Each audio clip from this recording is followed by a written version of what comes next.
Сәлеметсіздер ме? Сіздермен Фариза асханасы. Бүгін сіздермен өте дәмді әрі тойымды болып шығатын ашыған қамырдан манты жасайтын боламыз. Видеоны соңына дейін қарап, менімен бірге болыңыздар. Егер де менің каналыма тіркелмеген болсаңыздар, осы видеоның астында подписаться деген кнопканы басып, қоңыраушаны басып қоюды ұмытпаңыздар.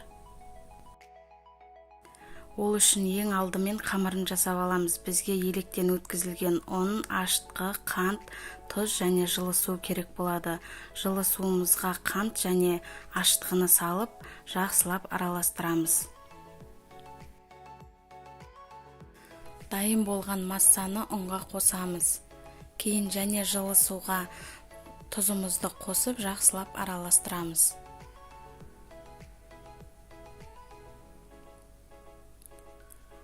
Тұзды суды да қосып, жақсылап орташа жұмсақтықта қамыр илейміз.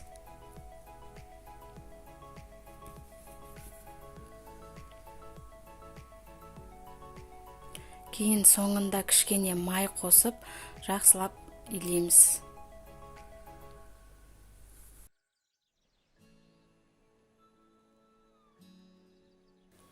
Қамыр осындай жұмсақтықта болу керек. Дайын болған қамырды орап, 1 сағат, 1,5 сағатқа тындырып қоямыз. Енді салмасын дайындаймыз. Салмасына пияз, асқабақ және ет керек болады. Етті видеода көрсетілгендей етіп ұсақтап турап аламыз. Немесе фарш қолдансаңыздар да болады. Жалпы салмасы өз қалауларыңыз бойынша, кім не салса да өзі біледі. Мен осылай салма қолдандым.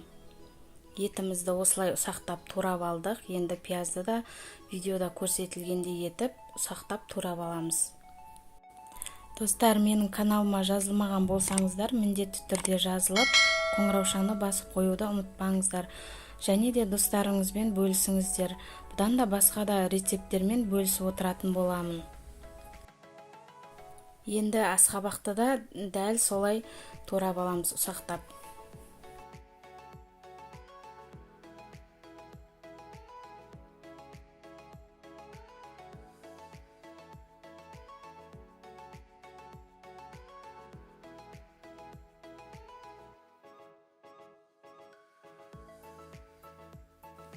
Міне барлығын ұсақтап турап алдық. Енді кішкене ішмай қосамыз. Менде ет тартқыштан өткізілген.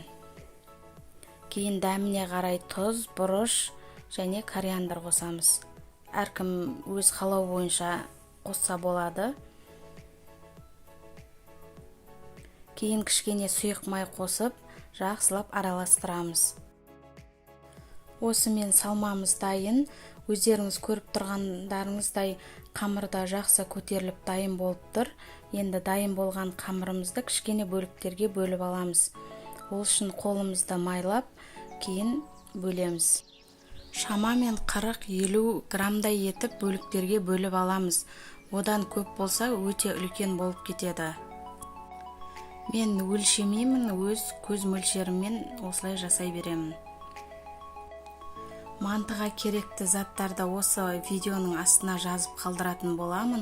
Сіздер адам санына қарай азайтып, көбейтіп жасай берсеңіздер болады. Міне қамырымызды бөліктерге бөліп алдық. Енді видеода көрсетілгендей етіп, қамырдың шет-шетінен ғана басамыз. Қатты баспаймыз.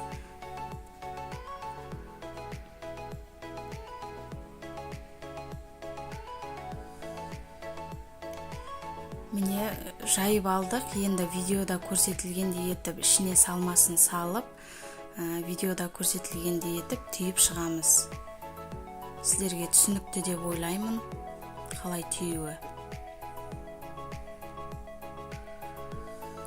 Үлкен бас бармағымызға қамырды қойып, екінші саусақпен соған қамырларды жабыстырып кете береміз.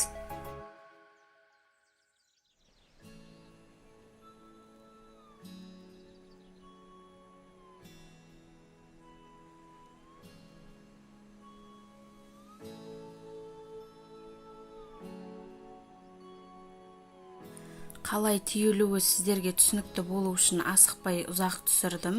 Түсінікті деп ойлаймын. Мантылардың барлығын осылай түйіп алып, қайнап тұрған суға қойып 45 минут буда пісіріп аламыз. Міне, көріп тұрғандарыңыздай өте әдем болып пісті. Міндетті түрде жасап көріңіздер, өте дәмді болып шығады, әрі тойымды тағам. Видеоның соңына дейін менімен болғандарыңызға рахмет. Сіздермен болған Фариза, сау болыңыздар.